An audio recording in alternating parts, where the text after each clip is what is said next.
ওরা এই জন্য গায়ে বোরখাওয়ালা মেয়ে আমার পাগল করিয়েছে, কারণ তুই যেভাবে বান্ধিছিস হলদে শাড়ি, মাথায় ফুল, ঠোঁটে লিপস্টিক, তারপরে আবার তার কাটার বেড়া কালো করে বাউন্ডারি আছে না নাই? ওরে বাবা, কালো মানুষটাও আলকাতরা বেগমটাও পরিমণি এত সাজুগুজু করেছে ওই গদখালিতে, আবার ফুল মাথায়। এইগুলো দেখার জন্য আমার যুবকেরা যায়, ওই দেখে মাথা নষ্ট হয়ে যায়। আব্বা বিয়ে দে, বিয়ে দে, বিয়ে দে। এইগুলো দেখে বিয়ে না দিয়ে রাসূলের হাদিস দিয়েও তো বিয়ের অনুরোধ জানানো যায়। রাসূলের হাদিস আছে না? বিশ্বনবী বললেন, ওগো আমার সাহাবীরা শুনে নাও, যদি তোমরা স্ত্রীদের সাথে মিলন করো, যদি নারীদের সাথে স্ত্রীদের সাথে সঙ্গম করো, তোমাদের স্ত্রীদের সাথে যখন তোমরা একান্তে সময় কাটাও, এই সময়ের জন্যও আল্লাহ রাব্বুল আলামিন তোমাদের আমল নামায় সওয়াব লিখে দেন।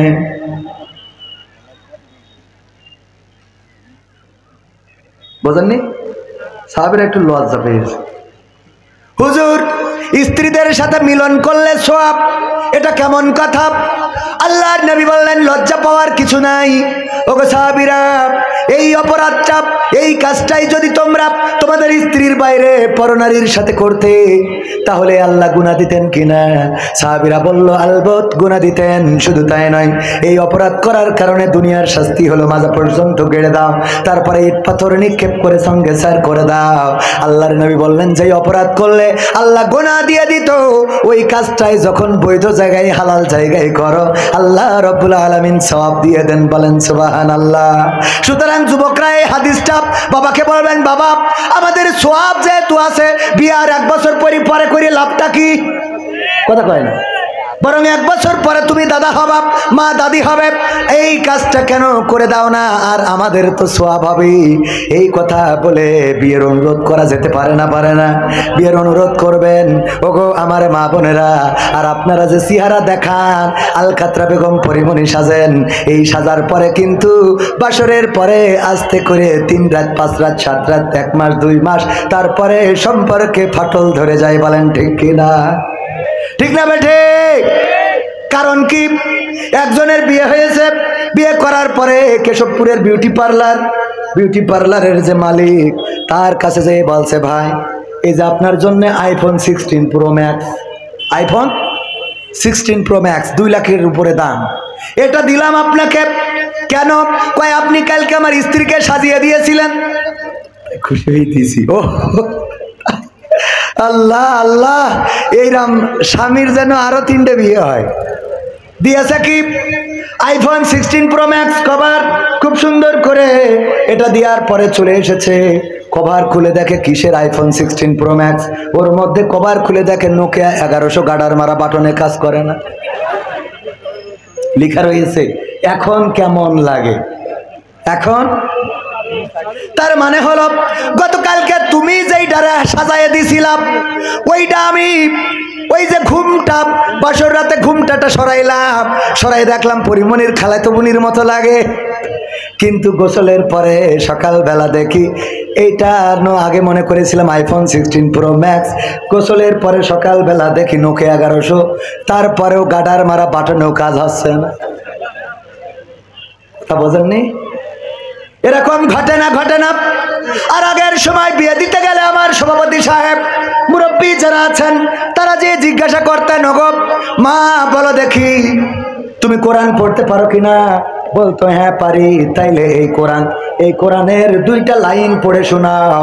বের করে দিয়ে সামনে ধরা হতো, নাও 2টা লাইন পড়ে শোনাও। 2টা লাইন পড়ে শোনাতো গুনগুন করে, তারপরে বলতো সূরা ইয়াসিন মুখস্থ আছে কিনা, আর রহমান পারো কিনা, আয়াতুল কুরসিটা হবে কিনা। জিজ্ঞাসা করা হতো, ওগো মা বলো দেখি নামাজের আরকান আহকাম কয়টা, উযু ভঙ্গের কারণ কয়টা, উযুর ফরজ কয়টা, তায়াম্মুম করার বিধান কখন কার্যকর হয়। এমনি ভাবে জিজ্ঞাসা করা হতো। যখন সব প্রশ্নের উত্তর দিতে পারত, আমাদের চাচারা বলতেন ঠিক আছে, মেয়েটা চেহারা একটু কমা, কিন্তু অন্য দিকতে 100-এ 100। সুতরাং এই মেয়েটাকে ঘরে নিয়ে যায়, জাতের পানি, ওই যে নদীর পানি ঘোলা ভালো, জাতের মেয়ে কালো ভালো, এই বলে মেয়েটারে অ্যাকসেপ্ট করে দিত যে এই মেয়েটারে বিয়ে দেব আমাদের সন্তানের সাথে। আর এখনকার জামানায় মুরব্বীরা তো দেখতে যাওয়ার সুযোগ নাই, আমার ইয়াং যুবকেরা যাবে, তরুণ কিশোরেরা যাবে, আর সাথে নাই ভাবিদেরকে অথবা বোন বান্ধবীদেরকে নিয়ে যায় মেয়ে দেখার জন্য। যাওয়ার পরে মেয়েটারে জিজ্ঞাসা করে, বলে এই তোর ভাবিরে জিগা। আমার কই ভাই জিজ্ঞেস করেন, আমি অ্যাকশন মেরি কই ভাবি আপনার টিকটকে ফলোয়ার্স এখন কত? ঠিক না বেঠে? টিকটকে ফলোয়ার্স কত? ফেসবুকের রিলসে ভিউজ কেমন হয়? মনিটাইজেশন কি করা আছে? আপনি কি টিকটক করতে পারেন? আপনি কি কাপল ভ্লগ করতে? কাপল ভ্লগ বোঝেন না? বোঝেন কি না? এখন কাপল ভ্লগ করা লাগে, গদখালি যেতে হবে। গদখালি যাবে, বউ ভিডিও করবে, ফোন একটা কোন জায়গায় আছে, পকেটে আছে, ফোন একটা ধরে স্বামী থাকবে পিছনে, বলবে হাই গাইস সবাই কেমন আছো? হঠাৎ করে লাইভে চলে আসলাম, কারণ কি জানো? আজকে আমার পাগলটা আমাকে নিয়ে গদখালি বেড়াতে নিয়ে এসেছে। এই যে আমার পাগল, এই হাই বলো, এই হাই বলো। হ্যাঁ ওটা আমার পাগল। আমি তোমাদের আজকে গদখালি সব দেখাবো, সব দেখাবো গদখালি, এবং দেখানোর জন্য এসেছি। তোমরা আমাকে কি শুনছো? কমেন্ট। ও মা, কবির বিন সামাদ জয়েন করেছে। হাই কবির বিন সামাদ। এর নাম কি ভুলাক? আছে না নাই?